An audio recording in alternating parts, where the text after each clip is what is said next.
አይሻልም? ተስፋ መቁረጥ አይሻልም? ምንድን ነው የሚሻለው? በአንገታችን ያንጠለጠልናት፣ በክንዳችን የተለቀስናት፣ ቀሚሳችን ላይ የለጠፍናት ለምን? እኔም እናንተም መቅደሶች ነንና መስቀል ይታሰባል። ሴጣን እውነተኛ ቀለበት ቃል ኪዳን መስቀል ያጠለቀችን ነፍስ ከቶም ቢሆን አይተናኮላትም፣ አያሸንፋትም። በቸርነቱ የጠበቀን በአጸደ መቅደሱ የሰበሰበን ስሙን እንድንጠራ ቃሉንም እንድንሰማ የረዳን የአባቶቻችን አምላክ የእኛም አምላክ ልዑል እግዚአብሔር ዘላለማዊ ስሙ የተመሰገነ ይሁን። እግዚአብሔር ከሁላችንም ጋር ይሁንልን። ሰምተን እንድንጠቀም እግዚአብሔር ይርዳን። አሜን።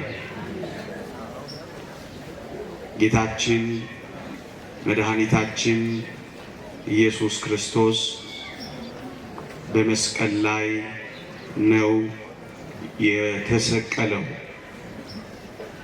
ቅዱስ ዮሐንስ አፈወርቅ ክርስቶስ በመስቀል ላይ ተሰቀለ፣ ዲያብሎስ ግን በመስቀል ላይ ተገደለ ይላል።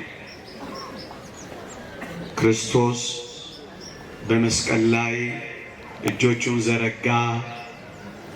እኔና እናንተ ድህነታችን ተፈጸመ። ክርስቶስ በመስቀል ላይ ተቸነከረ። እኔና እናንተ ከባርነት ነፃ ወጣን። ክርስቶስ በመስቀል ላይ የመጨረሻውን እስትንፋስ ሰጠ። እኔና እናንተ በዚህ ምክንያት ሕይወት ተሰጠን። ወገኖቼ በመስቀል ላይ የተገደለው ዲያብሎስ ነው። በመስቀል ላይ የተዋረደው ክርስቶስ አይደለም።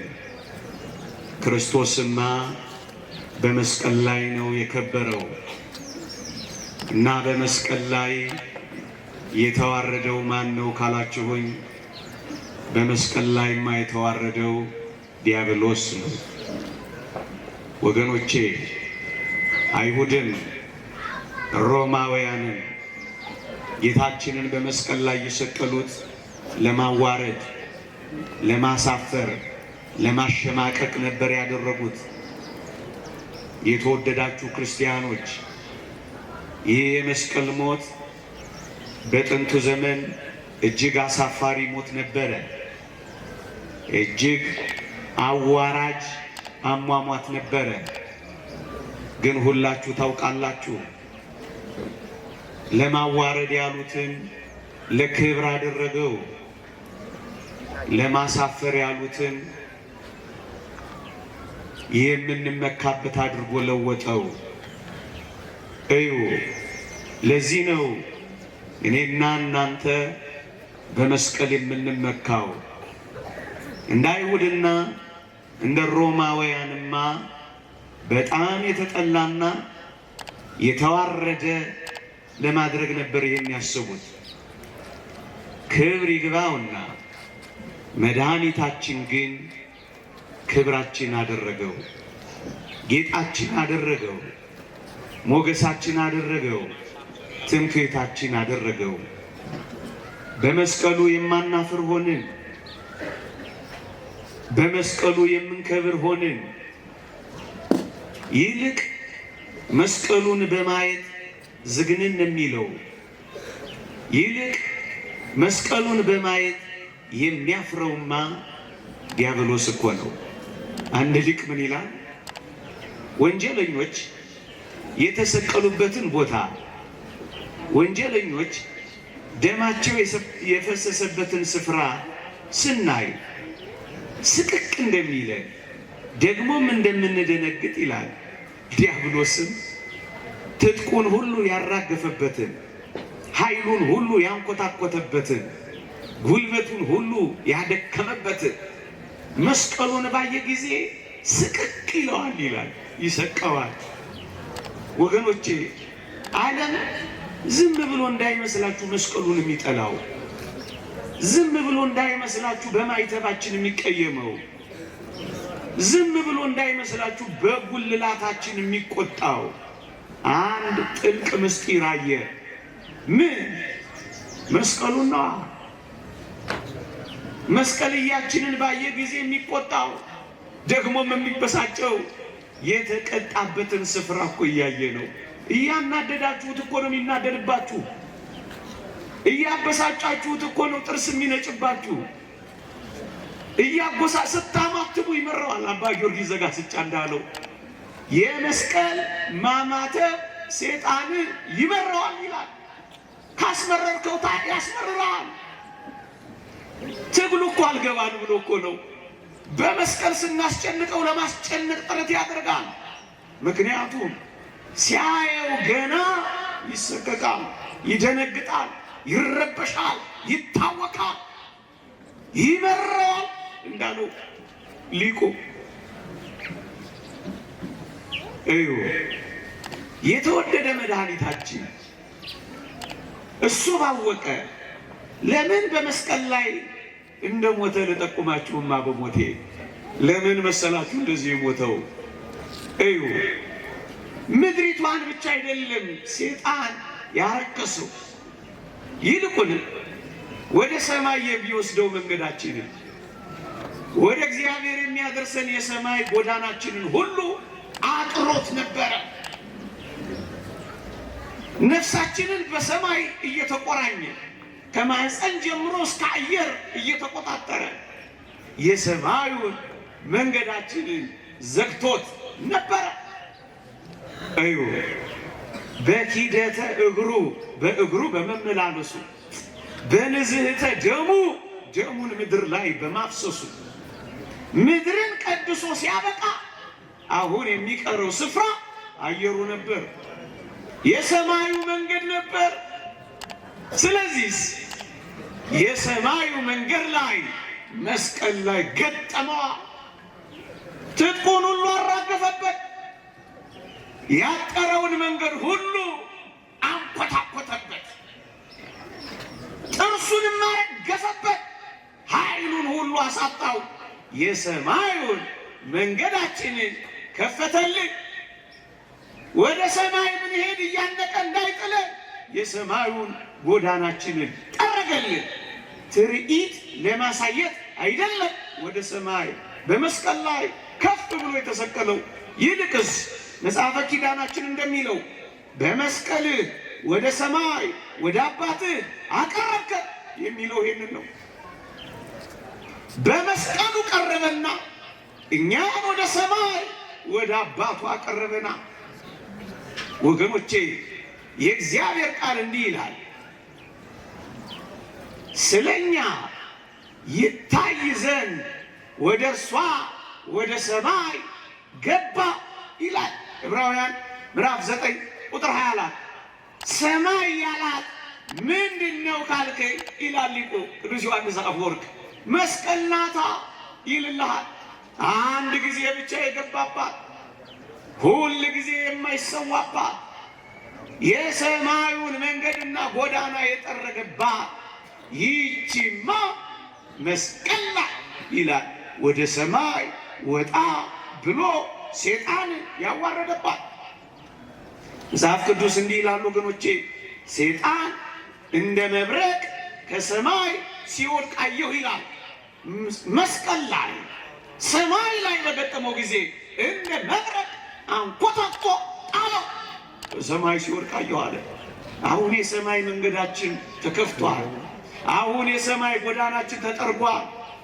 እኛም እንዲህ ብለን በምንበድለው በደል በምናምፀው አመፅ እንጂ የሰማይ መንገዳችንማ ተከፍቶ ነበር። ምን ያደርጋል? በርኩሰታችን እየዘጋ ነው።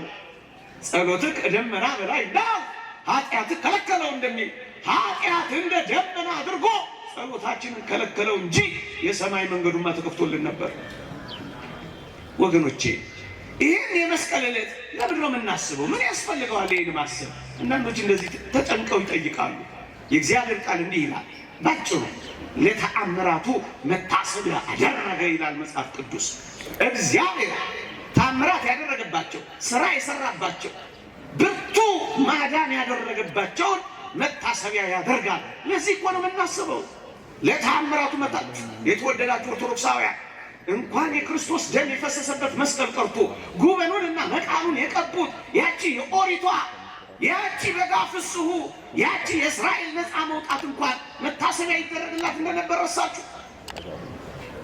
በኦሪት የነበረችው ትታሰብ ከነበረ ይልቁንም ደካማ የነበረችው መታሰቢያ ይደረግላት ከነበረች እንዲህ ያለችው የከበረች ጽኑ የእግዚአብሔር ማዳን ብርቱ የሆነ እርሱ ታላቅ ስራ ያደረገባት መስቀል እንዴት አይታሰብም? ታምራት አደረገባት። በደካማው ብርቱን አዳነው። ምናምንቴ በተባለው መስቀል፣ ሞኝ በተባለው መስቀል፣ ሞኝነት ተብሎ በተጠራ አሟሟት አዳነበት። ይሄ አስደናቂ ታምራት ሆነ።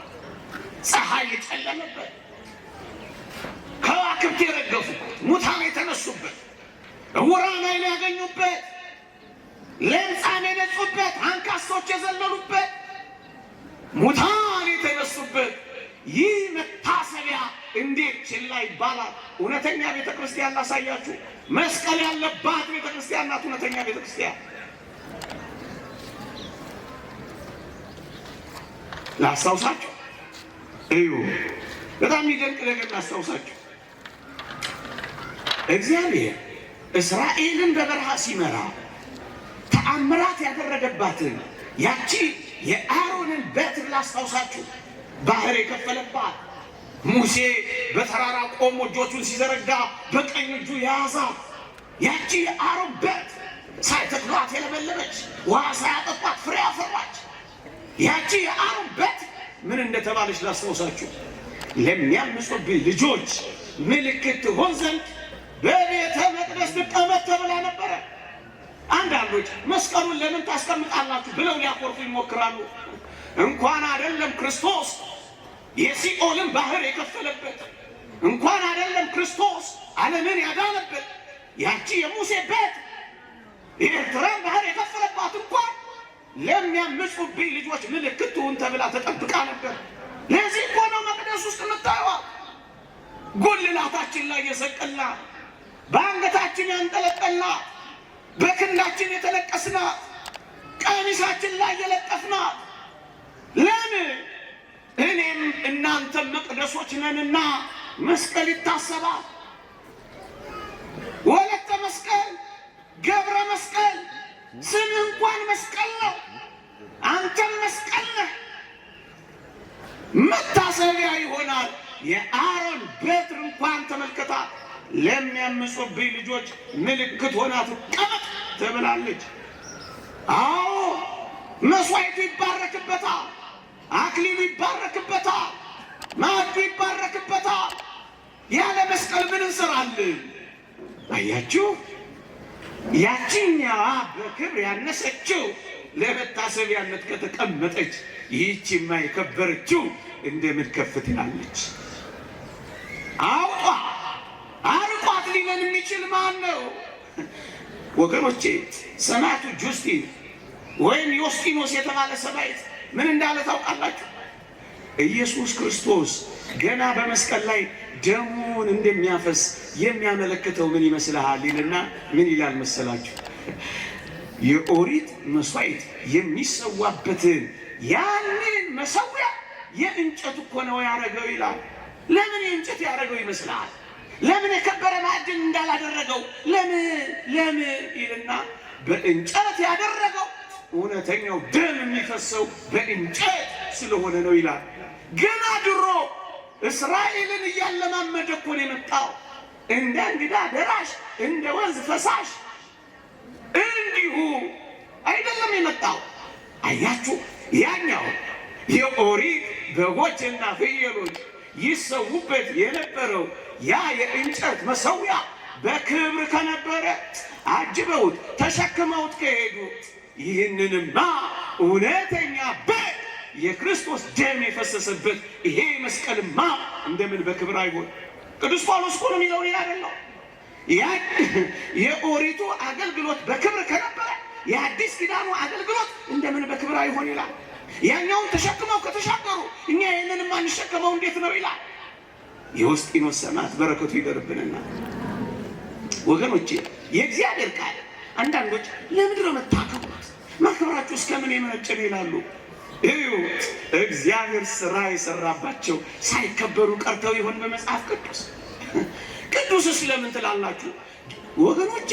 እግዚአብሔር ግርማ መለኮቱን የገለጠበት ያ ተራራ እንኳን ቅዱሱ ተራራ እንደተባለ በመጽሐፍ ቅዱስ አላያችሁት? ደሙን ያፈሰሰበት ያንጠበጠበበት ዓለምን ያዳነበት ይህማ ቅዱስ በምን ቃላት ይገለጻል እንዴ? ያዕቆብን ስላሳያችሁ አጠር ላድርግ ብዬ ነው። እንደ አንድ የ42 ኪሎ ሜትር ሩጫ መፈጥ ነው እናንተ እንዳላቆም ብዬ ቅዱስ ያዕቆብን ስላሳያችሁ በመጨረሻው የዓረፍተ ዘመን ሊገታው ሲል እስራኤል የተባለው ያዕቆብ የዮሴፍን ልጆች ሲባርክ ምን አደረገ ነው የሚለው? በእንጨቱ ስር በዘንጉ ስር ሰገደ ይላል። ዕብራውያን ምዕራፍ 11 ማንበብ ትችላላችሁ። በዘንጉ ስር የሰገደው ባዕድ አምልኮ አምጥቶ ነው አይደለም። ቅዱስ ጳውሎስ ይህን በማድረጉ አመሰገነው እንጂ አልነቀፈው። እግዚአብሔር ያሳያችሁ ምሳሌ ለሆነችው ለዚያች ለክርስቶስ መስቀል አሻግሮ በሩቁ አይቷት ተሳለሟት የሚል ቃል እኮ የሚመጣው እዚህ ነው። አይቷት ከተሳለማት እኛ በእጃችን ያለውን ሁል ጊዜ ትኩስ የሆነውን ሁል ጊዜ ስራ የሚሰራበትን ይሄን መስቀልማ ምንኛ እንሰግድለን። ሰገደለት እኮ ነው የሚለው። ባዕድ አምልኮ ብሎ አልወቀሰው፣ አከበረው እኮ ነው የሚለው። በዚህ ተመሰገነበት እንጂ አልተወቀሰበትም። እንግዲያውማ የክርስቶስ መስቀልማ እንዴት ያለ ስግደት እንዴት ያለ ክብር ይገባው ይሆን? እግሮቹ በሚቆሙበት ስፍራ ሁሉ እንሰግዳለን አይልም መጽሐፍ ቅዱስ? እግሮቹ በሚቆሙበት ስፍራ ሁሉ እንሰግዳለን። ከ6 ሰዓት እስከ 9 ሰዓት በእነዚያ ችንካሮች ላይ ለቆሙ ለዚህ መስቀል እንሰግዳለን። ምክንያቱም እግሮቹ በቆሙበት ስፍራ እንንበረከካለን፣ እንገዛለታለን፣ እንመካበታለን። ከክርስቶስ መስቀል በቀር ሌላ ትምክህት ከኔ ይራቅ ይላል። ምን መመኪያ አለን ከዚህ መስቀል በቀር? ቅዱስ ጳውሎስ ነው የሚለው። ይሄን እንደ መግቢያ ካለ በዋናነት ከዚህ መስቀል ጥቂት ነጥቦችን ላንሳና እንደ 12 ደቂቃ ተጠቅሜ ያበቃለሁ። እግዚአብሔር ከሁላችንም ጋር ይሁን። እየሰማችሁኝ ነው? እንዳጮኩባችሁ ተስፋ አደርጋለሁ። መስቀል ምንድን ነው? በጣም በርካታ ትምህርት መስጠት ቢቻልም ሊቃውንት አሉ። በልጅነት ለመታዘዝ ብዬ ነው። ምንድን ነው? መስቀል ይላል ቅዱስ ቄርሎስ በረከቱ ይደርብንና የክርስቶስ የሙሽርነቱ ዙፋን ነው ይላል። አዎ መስቀል አንዱ አስደናቂ ስራ የተሰራበት የኔና የእናንተ መድኃኒት ኢየሱስ ክርስቶስ የተሞሸረበት የሙሽርነት ዙፋኑ ነው ይላል። ወገኖቼ እንዴት ይደንቃል! እኛ የታጨንበት የት እንደሆነ ታውቃላችሁ? መስቀል ላይ እኮ ነው የታጨነው። እንዴ ታጭተናል እንዴ? አዎ። የእግዚአብሔር ቃል ይሄን ይላል። አዎ እናንተ እንደ አንዲት ንጽሕት ድንግል ለአንድ ወንድ ለክርስቶስ ላቀርብ አጭቻችኋለሁ ይላል። ኦርቶዶክሳውያን ሰርግ አለብን ታጭተናል። ድግስ አለብን ታጭተናል። ሌላ ዓለም አለን ታጭተናል ስላችሁ የበጉ ሰርግ ራት የሚል በሰማይ ተዘጋጅቶልናል። ይሄ ጮኝነት ይሄ ሙሽርነት የተፈጸመው ግን መስቀል ላይ ነው ይላል። በረከቱ ይደርብንና ቅዱስ ቄርሎስ መስቀል ላይ ክርስቶስ ተሞሸረ። ለእኛስ ቃል ኪዳን አጠለቀልን። ምን የሚባል መስቀል የሚባል ቃል ኪዳን አጠለቀልን። እዩ አንገታችሁ ላይ ያለው የክርስቶስ ቃል ኪዳን ነው። ለምን ቃል ኪዳናችሁን ታፈርሳላችሁ? መስቀል አጥልቃችሁ ቃል ኪዳን ገብታችሁ እጮኝነት ጀምራችሁ እንዴት እንደገና ጠንቋይና ሌላ ቦታ ትሄዳላችሁ? እንዴት እንደገና ሞራ ትገልጣላችሁ? እንዴት እንደገና ውቃቢ እያላችሁ ትደክማላችሁ? እንዴት እንደገና መተተኛና ደጋሚ ጋር ትሄዳላችሁ? እንዴት እንደገና ሞራ ገላጭ ጋር ቃል ኪዳን ገብታችሁ ቃል ኪዳናችሁን ታፈርሳላችሁ። ታጭታችሁ ንጽህናችሁንና ድንግልናችሁን ይኸውላችሁ እንደ አንዲት ንጽሕት ድንግል እናንተ ለአንድ ወንድ ለክርስቶስ ላቀርብ አጭቻችኋለሁ እኮ ነው የሚለው። እንደገና ታጭታችሁ ንጽህናችሁንና ድንግልናችሁን ትጥላላችሁ፣ ከዓለም ርኩሰት ትተባበራላችሁ። ሙሽራችሁ እኮ አለ። አንዲት የጣጨች ሴት ንጽሕት ድንግል ሆና ሙሽራዋን እንደምትጠብቅ የክርስቲያኖች ሆይ ሙሽራችንን በንጽህናና በቅድስና እንድንጠብቀው ነው የታዘዝነው። ከዓለም ርኩሰት ጋር አትተባበሩ፣ ንጹሐን ሁኑ፣ እልፍ እልፍ በሉ፣ ርኩስንም ነገር አትንኩ። እናንተ እጮኞችን ሙሽራ ናችሁ፣ ሰርግ አለባችሁ። እኔ የክርስቶስ ሙሽራ ነኝ በሉ። ከዓለም ጋር አትርከሱ፣ በዝሙቷ አትወጉ። ወግታ የጣለቻቸው ብዙዎች ናቸው ስለሚል በዝሙት አትወጉ። ምክንያቱም ሙሽራችን አላ ቀለበት ያጠለቀችን ሴት እግዚአብሔር ያሳያችሁ፣ ልዑል ያመልክታችሁ።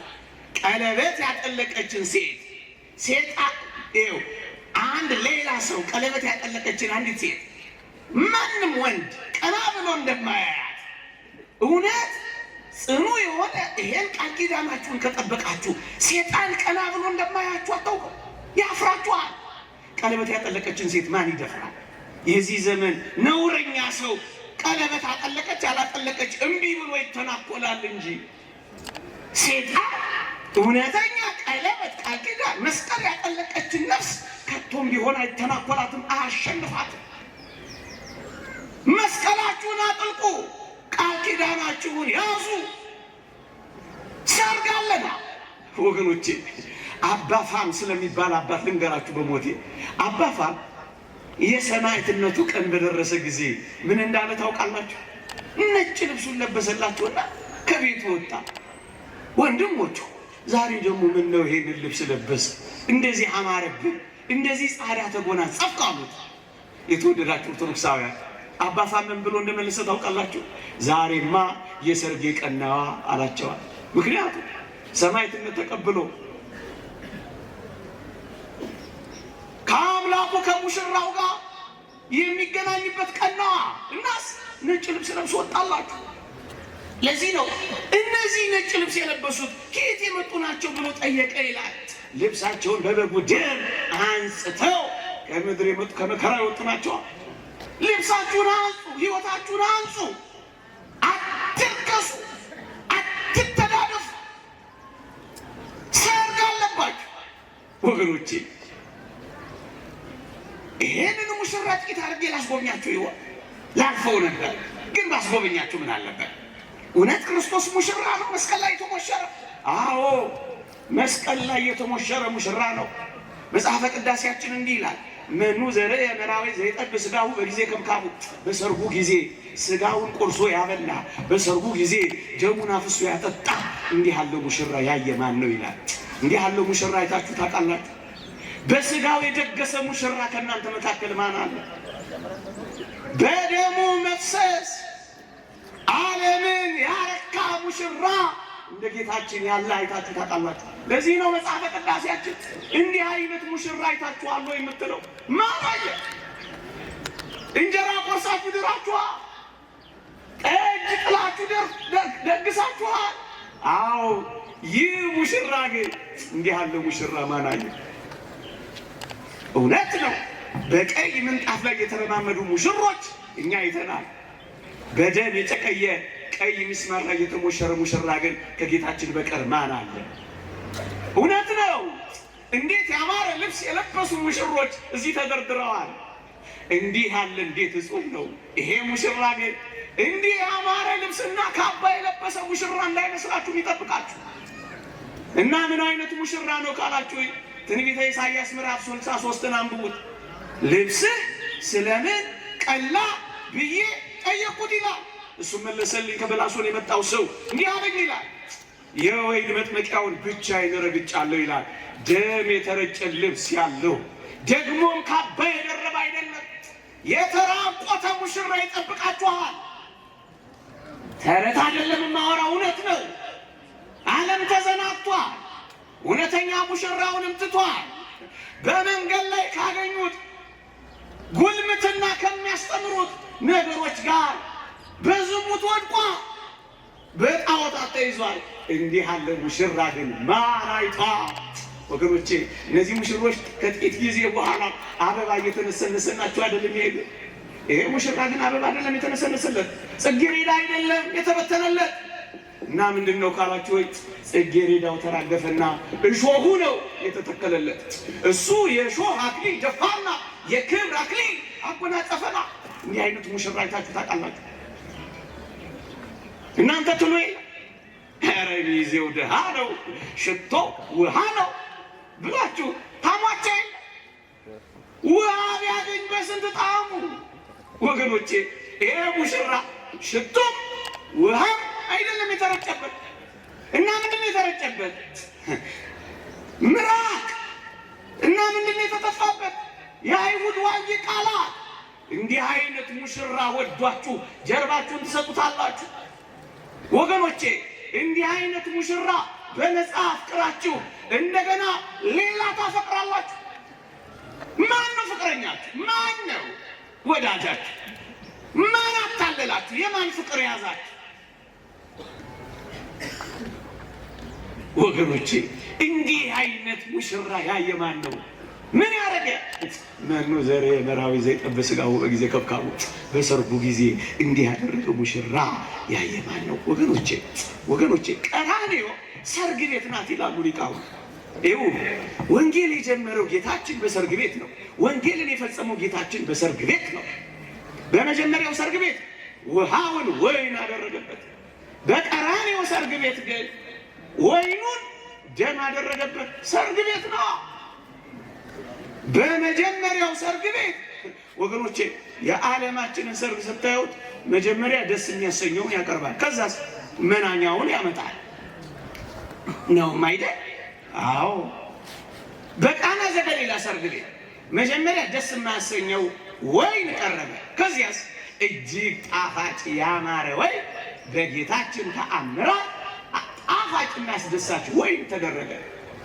ይሄ በቃና ዘገሊላ ነው መጀመሪያው። በሁለተኛው ሰርግ ቤት በቀራንዮስ ምን ሆነ ወገኖቼ? መጀመሪያ ደስ የማያሰኘውን ሕማሙን፣ ከዚያስ እጅግ የሚያስደንቀውን ትንሣኤውን ሰጠና። ለምን? ሰርግ ቤት ነዋ። በመጀመሪያው ሰርግ ቤት በቃና ዘገሊላ የእናቱ የእመቤታችን የቅድስት ድንግል ማርያም ጸሎት፣ ልመና፣ ምልጃ፣ ጥያቄ ወደ ማስተማር ታምራት ወደ ማድረግ ደግሞ ወደ አደባባይ ተልኮ አውጥቶታል። በቀራንዮ አደባባይ ደግሞ ዓለምን ለማዳን የአባቱ ፈቃድ ሆኖ ምን ማለት ነው? ቀራንዮ ራሱ ሰርግ ቤት ነው ወገኖቼ። ለዚህ ነው መስቀል ላይ የተደረገው አስደናቂ ቃል ኪዳንና ሙሽርነት ነው። አያችሁ፣ እኛ ሙሽራ አለን። እኛ የሚጠብቀን አምላክ አለን። ይልቅ ለዚህ ተዘጋጁ። መስቀሉን ቃል ኪዳን አጥልቃችሁ በጽናት ታግሳችሁ ኑሩ። ወደ ግራ ወደ ቀኝም አትበሉ። ዘመን ማብቃቱ አይቀርም። ዘመኑ አጭር ነው። ጻድቁ ወደፊት ይዝለቅ፣ ርኩሱ ወደፊት ይርከስ። ዘመኑ አጭር ነው ይላል እግዚአብሔር ቃል። አጭር እንደሆነ የዘመኑ ጣር የመጣር መጀመሪያ ሊመጣ እንዳለ እያጣጣማችሁት እንዳለ አውቃለሁ። ስለዚህ እንጠብቀው። የመጀመሪያው መስቀሉ የሙሽርነት ዙፋን። 1-3-4 ደቂቃ ብቻ ነው ሰጥ። ሁለተኛ መስቀሉ ስናይ ምንድነው? እዩ ቅዱስ አትናቴዎስ እንዲህ ይላል። ክርስቶስ በመስቀል ላይ ሲሰቀል ቀኝ እጁን ዘረጋ፣ ግራ እጁንም ደገመና እጆቹን ዘርግቶ ነው የተሰቀለው። መስቀልን የመረጠበት አንዱ መንገድ ይሄ ነው ይልና ለምንድን ነው ቀኙን ግራውን እጆቹን ወደ ቀኝና ወደ ግራ የዘረጋው የሚለውን ሲያስተምር ምን ይላል? በቀኝ እጁ አይሁድን ጠራበት፣ በግራ እጁ አዲስ መጪዎቹን አሕዛብን አቀፈበት ይላል። ምን ማለት ነው? ዓለምን ሁሉ አንድ አድርጎ እንደሚያቀፍ ነው የተሰቀለው ክርስቶስ። መስቀልን የተጠቀመው አንድ ለማድረግ ነው ወገኖቼ።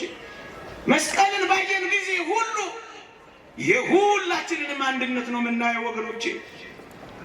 ክርስቶስ መስቀል ላይ አንድ ነው ያደረገ። መጽሐፍ ቅዱስ እንዲህ ይላል፣ ከወገንም ከነገድም ከቋንቋም ዋጅተሃልና ክብር ይገባሃል ይላል። የተወደዳችሁ ኦርቶዶክሳውያን፣ የተገፈተረ ቋንቋ፣ ያልተዋጀ ነገድ፣ የተተወ ወገን የለም በቤተ ክርስቲያን የለም። ሁላችንም ምንም ቋንቋ እንናገር፣ የትም ሰፈር እንሁን፣ ምንም ብሔር እንቆጠር፣ የትኛውም ነገድ እንሁን፣ ክርስቶስ በመስቀል ላይ አቅፎናል፣ አንድ አድርጎናል። መስቀል አንድነት ነው። ለዚህ እኮ ነው በመስቀል ላይ አካሉ የሆነች ቤተ ክርስቲያንን ነው የመሰረተው። ቤተ ክርስቲያን ማለት ማህበረ ምዕመናን እኔና እናንተም ጭምር ነን። አካሉ የሆነች ቤተ ክርስቲያን ሲመሰርት አካሉ የሆነ ክርስቶስ የራሱን አካል ልብ ብላችሁ ስሙኝ፣ አካሉን አልከፈለም፣ ሰውነቱን አልቆረጠም፣ አንገቱን አልቆረጠም፣ አጥንቱን አልፈለጠም፣ ሰውነቱን አልከፈለም። አንድ አድርጎ ለምን የሞተ ይመስላችኋል? የተወደዳችሁ ኦርቶዶክሳውያን፣ አንድ በሚያደርግበት መስቀል አንድ የሆንን እኛን ሲመሰርተን ነዋ። አንድ ነን። አንዲት የማትለያይ ቤተ ክርስቲያንን የሰጠን ወገኖቼ፣ በመስቀል ጥላ ስር አርፈናል ካሉ እንዴት እንለያያለን? የሚበልጠው እኮ አንድ አድርጎናል ወገኖቼ፣ ሰብስቦናል፣ አቅፎናል። ለምን መበታተን ያምረናል? ምክንያቱም እኛ ክርስቶሳውያን ነና። አንዳንዶች ነው ይህቺ ቤተ ክርስቲያን የገሌ ሰፈር ናት። አይደለችም፣ ሰማያዊት ናት። ዮሐንስ አፈወርቅ እንደሚል ቤተ ክርስቲያን ሰማያዊት ናት፣ ራሷም ደግሞ ሰማያዊ ናት። እነ ጆን ማካርሲስ የሚባሉ ሰው ነው ይህን የሚያስተምሩብን። የትኛውም ሰፈር፣ የትኛውም ዜጋ፣ የትኛውም ብሔር ያልሆነች ይቺ ቤት ናት። መታወቂያ እየታየ አልገባችሁ፣ ሰፈርና ብሔር አልተቆጠረባችሁ። ሁላችሁም በሰላም ገብታችሁ የምትወጡባት ቤት እኮ ናት ይቺ ቤት። አዎ ከአንድ ዮርዳኖስ ማይፀን መስቀል ላይ ከተወጋው ጎኑ ከፈለቀው ውሃ ከወጣው ምንጭ የተጠመቅን አይደል ሁላችን? በሰፈር ከተራጨነ ወንዝ በላይ እዚህ መስቀል ላይ የፈሰሰ ወንዝ አይበልጥብህ? ምን ነው የሰፈር ወንዝ በለጠብህ? የእግዚአብሔር ልጅ መባል አይሻልህ? አንድ እሸት ቀጥፈን የኖር ነው። እሰይ እንኳን አንድ እሸት ቀጥፋችሁ አደጋችሁ ኖራችሁ። እኔ ግን አሳያችኋለሁ። አንዱን እንጀራ ስለተካፈልን አንድ ስጋ ነን ይላል። በአንድ ርዕሰ መስቀል ቆርበናል፣ ከአንድ ማዕድ ተቋድሰናል፣ አንዱን የክርስቶስ ስጋና ደም በልተናል። ክርስቶስ በእኛ ውስጥ፣ እኛ ከክርስቶስ ጋር መኖር ጀምረናል። ከዚህ በኋላ ምን ያለያያል? ምን ያለያያል እንዴ? አንድ ወንዝ እኮ ተራጭተን ነው ያደግነው። እሰይ እንኳን አደግ፣ በጣም ጥሩ ነው። እኔ ግን ሌላ ወንዝ አሳያለሁ፣ የተረጨህበት፣ እርኩሰትህን የሚያጠራህበት። ጥሩ ውሃንም እረጭባችኋለሁ፣ ከርኩሰታችሁ ማጠራችኋለሁ ይላል። አንድ ነው ያደረገን በመስቀሉ። መስቀሉን የምታከብሩ ሁሉ፣ መስቀሉን የምታፈቅሩ ሁሉ፣ መስቀሉን የምትወዱ ሁሉ አንድነትንም ውደዱ፣ መለያየትን ናቁ። ወደ አንድ ህብረት ነው የገባ ነው።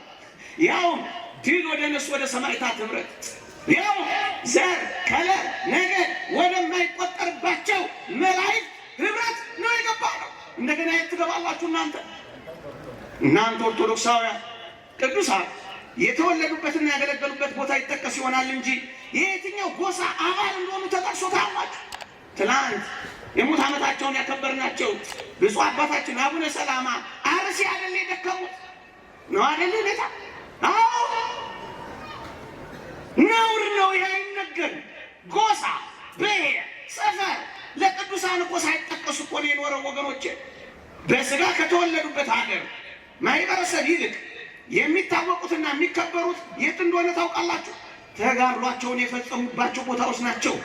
በተጋድሎ ቦታቸው አቡነ ገብረ መንፈስ ቅዱስ እኮ ኢትዮጵያዊ አይደሉም፣ ግብፃዊ ናቸው።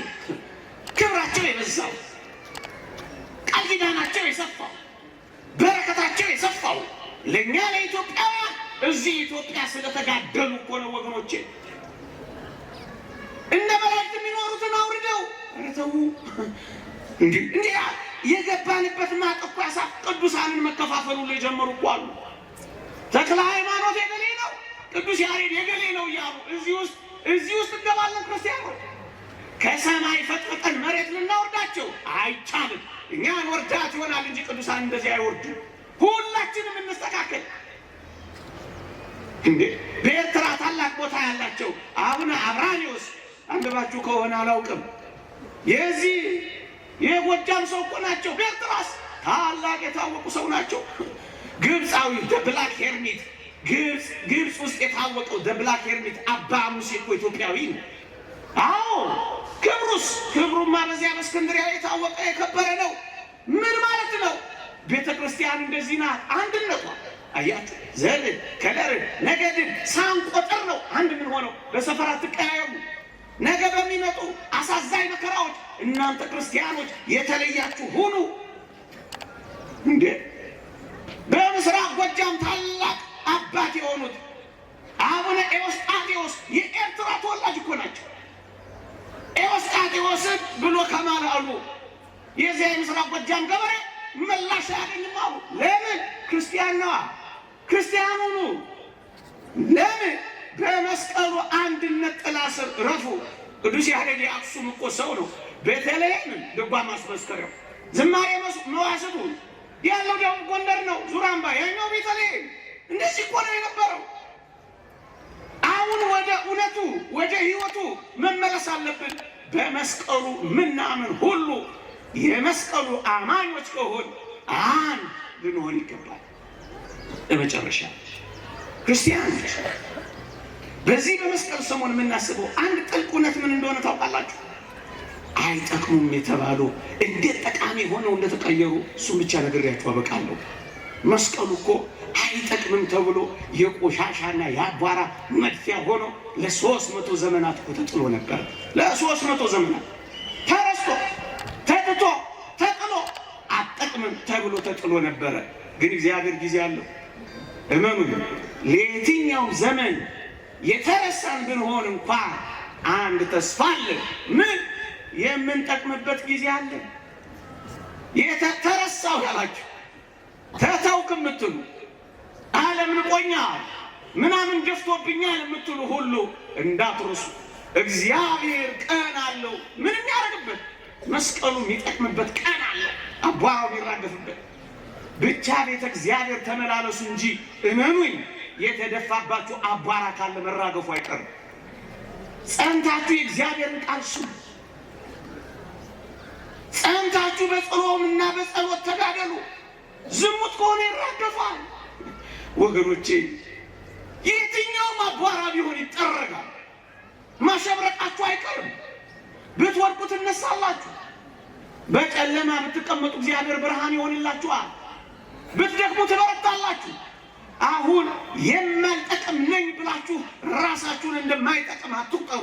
ብዙ ወጣቶች እንደማይጠቅሙ ቆጥረውታል። የትምህርት ፈተና ነው እንጂ ወደከው፣ የህይወት ፈተናን እኮ አልወደክም። ማትሪክ ነው እንጂ ያልመጣልህ ህይወት እኮ አልመጣልኝም ማለት አችልም። የእግዚአብሔር መንገድ ይሄ ነው ብለው ማሰብ አለብን። አዎ ለምንድን ነው እንደማትጠቅሙ ማታስቡ? ይቺ አስደናቂ ሴት ንግሥት እሌኒን ምስኪ ተመልከቷት። ባሏ እኮ ስራሽ ያውጣሽ ብሎ እኮ የጣላት ሴት ናት። ይቺ እኮ ባህር ውስጥ የተጣለች ሴት እኮ ናት። ምን ያደረገች? በቃ ነገር አበቃ አላለችም።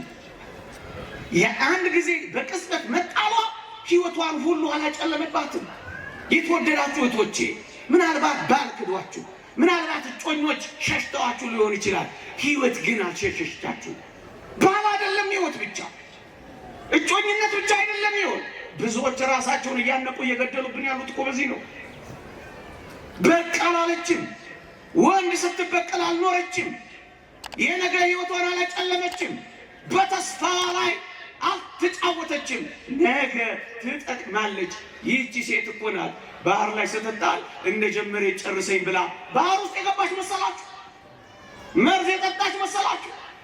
በረኪና የዋጠች መሰላችሁ? አይደለም። ፈቀቅ አለች፣ ሌላ ህይወት ቀጠለች። እናንተ ወጣቶች፣ እናንተ ተክዳችሁ ይሆናል፣ ተትታችሁ ይሆናል፣ በስራ ገንዘባችሁ ተበልቶ ይሆናል። አሁን የምታዩት ሁኔታ ብዙም ደስ ላታሰኛችሁ ትችላለች። እመኑኝ፣ ስትኖሩ ነገሮች ሁሉ ይኖራሉ። አልኖርም አትሉም። አይሻል፣ ራስን ማጥፋት አይሻል፣ ተስፋ መቁረጥ አይሻል። ምንድን ነው የሚሻለው? መኖር። ታገሱና ይወጣችሁ። ቀኑን በመጠበቅ መከራ አትብሉ። ዛሬ ነገ አልመጣም ብላችሁ ራሳችሁን አታጨናንቁ። እናስ እግዚአብሔር በቀኑ ላይ ሳይሆን በሚመጣው እግዚአብሔር ላይ ተማመኑ ወገኖቼ። ብዙዎች ጥቂት ቀን አልፈው ዛሬ እንደኖሩ አታውቁም። እኔ አስታውሳለሁ ልጅ ሆኜ HIV የሚባል በሽታ መጥቶ ጥቂት በያዛቸው ጊዜ ደንግጠው ራሳቸውን ያጠፉ ስንት መሰሏቸው? ዛሬ ግን የኖሩ ስንት ናቸው? ቀን የሚያመጣውን እኮ አታውቅም። ለምን ዛሬ ራስን ትታነቃለህ?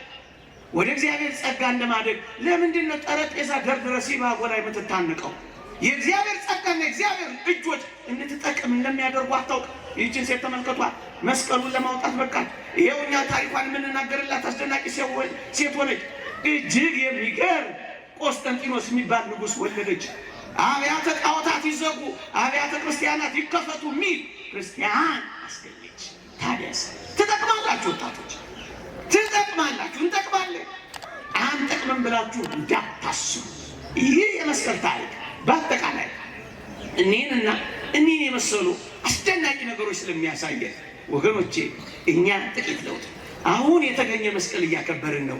ያልተገኘ መስቀል ግን አለ። የትኛው? በልባችን ያለው ያልተገኘ መስቀል አለ። እሱ ተቆፍሮ መውጣት አለበት። አሁን የተደበቀ መስቀል አለ። ዝሙት የደፈነው፣ ዘረኝነት የደፈነው፣ ትዕቢት የደፈነው፣ ቅምጥልነት የደፈነው፣ ገንዘብና ይህን ዓለም መውደድ የደፈነው ያልተገኘ መስቀል አለ። አሁን ይህን መስቀል እያበራን እየነደድን ያለን ሰዎች አለ።